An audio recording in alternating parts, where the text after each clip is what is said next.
Well, it has been 34 days since, according to prosecutors, a young Boardman student with autism had a note stapled to his hair by a teacher's aide. The teacher's aide was placed on leave and has since resigned. The issue was discussed at tonight's Boardman School Board meeting. First News anchor Alexis Walters was at that meeting and also the protest beforehand.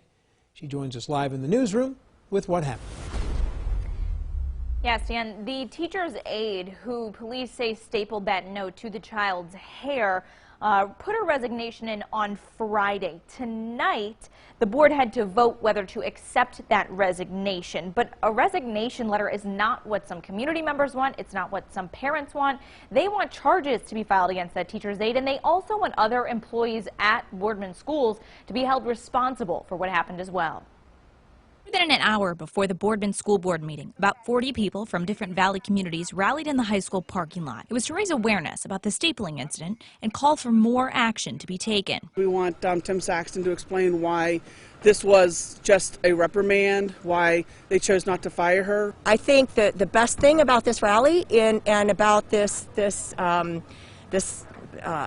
cause is that it's raising awareness and accountability. They had signs reading, "This is not okay," and "Take action." Dozens of cases of water bottles lined the sidewalk to represent the water bottle which sparked the note in the first place. We're bringing enough water and we've had enough donations to where every child in the intermediate classrooms in Boardman will never have to worry about bringing another water bottle to school this year or hopefully next year. That teacher's aide resigned Friday. Tonight at the meeting, they voted to accept that resignation, but first they opened the floor to the public. 3 people stood up, including the boy's aunt, on behalf of the family.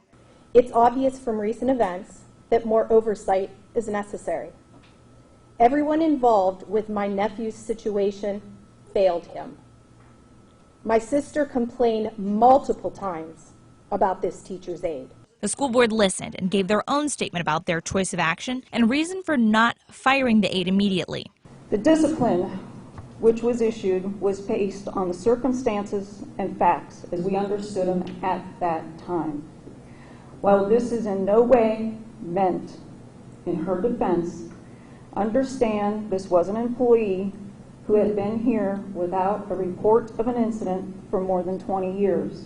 Those rallying we talked to called it a slap on the wrist and said they want Superintendent Tim Saxton to be held responsible too. Saxton tells us that right now no other action is being taken against other employees, but that they are looking at all information. What we need to do is make sure we learn from this. You know, this is I think in leadership, every opportunity that you have to take, reflect, learn, and grow, and I think that's going to be the key piece.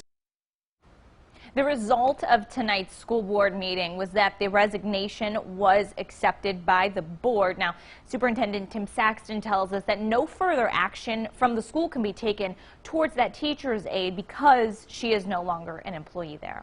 Live in the newsroom, Alexis Walters, First News at 10.